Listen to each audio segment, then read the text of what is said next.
Glasgow will be hoping to make it another lost final for Toulon in the Challenge Cup. On his mark, let's talk rugby.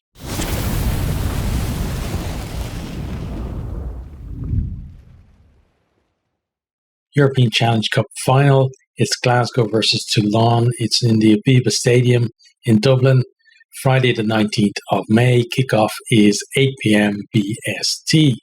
We will have a look at the two teams, starting with Glasgow.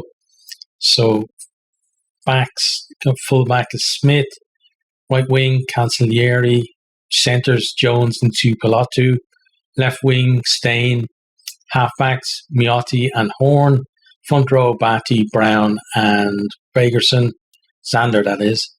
Second row, Dupree and Cummings. Back row, Matt Fagerson, Vailanu and Dempsey.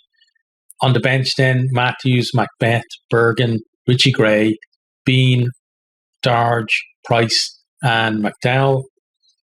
The Toulon team then, fullback is Colby, right wing, Wainakolo. Centres are Nea Calavu and Payao. Left wing, Villiers. Halfbacks, Bigger and Serene. Front row, Priso, Baubigny, Gigiakshvili. Second row, Tangai and Alunuisi. Back row, Dupree, Olivon and Parise. On the bench then, Tolofua, Gross, Brooks, Isa, Bastero, Palagiu, West and Cinzele. So team news then. Glasgow, they've made 4 changes from the team that started that semi-final win against Scarlets. Hugh Jones is in at 12. Sione Tuipulotu switches to 13 to make room for him. Domingo Miotti replaces Tom Jordan, who was red carded against Munster in the URC quarter-final. Fraser Brown is in for George Turner, and Matt Fagerson is in at 6. Rory Darge and Stafford McDowell both dropped down to the bench. The Toulon team then, same starting 15 that brushed aside Benetton in their semi-final. Just 2 changes on the bench. John Baptiste Gross and Machi Bastero come into the 23. Now, how did the two teams get here? So, Glasgow in round 1, they beat Bath away 22-19. Then Perpignan at home 26-18. Perpignan away 40-26. Then they drew with Bath at home 19-all. Those are all pool stages. Toulon in the pool stages beat Zebre away 24-21. Bath at home 29-7. Then away 35-23. Then Zebre at home 14-5. In the quarterfinals, Glasgow beat Dragons 73-33. Toulon beat the Cheetahs 36-21. In the quarterfinals, Glasgow beat the Lions 31-21. And Toulon beat last year's winners Lyon 48-23. Some really good revenge for them for last year's final defeat. Glasgow then in the semi-finals beat Scarlets away 35-17, and Toulon beat Benetton 23-0. So Glasgow against Scarlets, they were actually losing at half-time and losing as well even into the second half. Really good comeback though from them, and in the end kind of pulled away as well. They got kind of a last minute try to put a bit of a gloss on the scoreline, but they reached the point where Scarlets couldn't come back at them towards the end. So that comeback I think will really stand to them in this final if they find themselves behind against Toulon at any point. Toulon, by contrast, just completely brushed aside, a decent Benetton team. And, for like a lot of the games in the competition this year, they've looked really, really good, especially in the knockout stages, and very comfortable in the games as well. They'll want to establish, a lead against Glasgow and try and keep them at arm's length if they can. But Glasgow has shown that they have that ability to peg teams back and come over the top of them. It's going to be a first appearance in a European final for Glasgow, while Toulon, as I said, are the beaten finalists from last year. Franco Smith, the head coach of Glasgow, has been saying training was very competitive during the week. Everyone put their hand up for selection. So Toulon are going to be a tough test. And, just point out that they do know how to play finals rugby. They are excited for the challenge, and they know that they're going to have to be at their best to beat this Toulon team.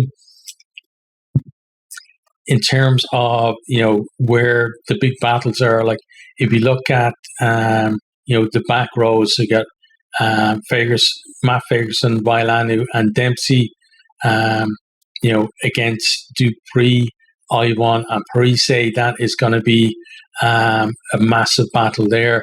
Parise looked absolutely amazing against Benetton in, the semi-final, putting in some really nice kicks and just showing, his whole repertoire of skills in that game as well.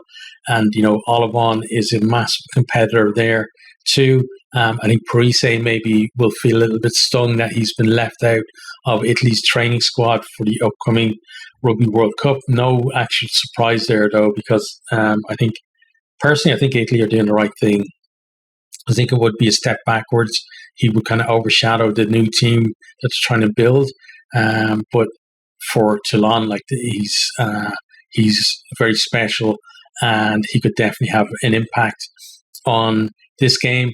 Talking about impacts, like you got Matt Ferguson there for Glasgow restored to the team as well. I think along with Vailano and Dempsey, they're going to be competitive at the breakdown, but also they're very good at the linking play as well. So, I think both teams are going to see attacking the opposition's ball at the breakdown, but also both have that ability to turn defence into attack very quickly, and the back rows play a big part in that.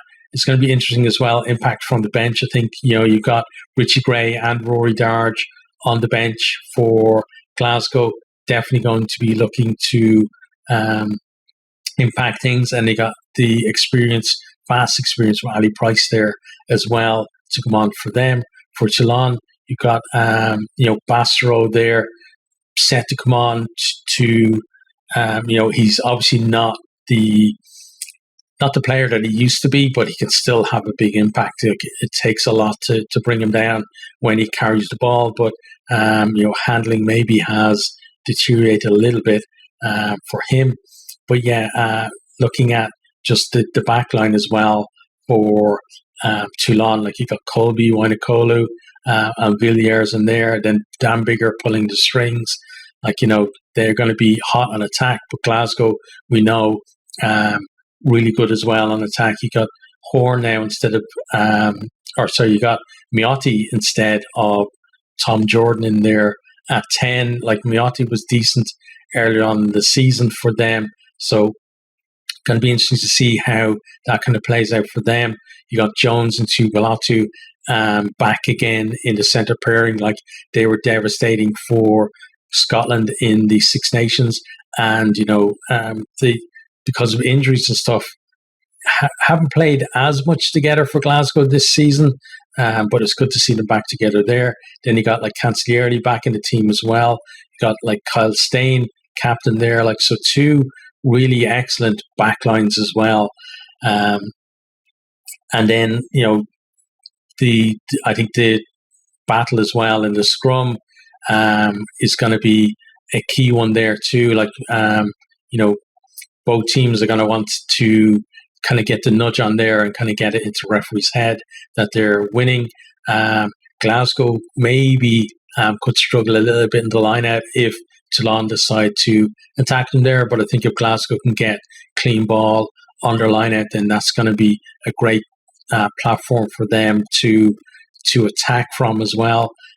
We saw Glasgow versus Munster, like in that quarterfinal that they lost, that Glasgow had tons of the ball, even with 14 players.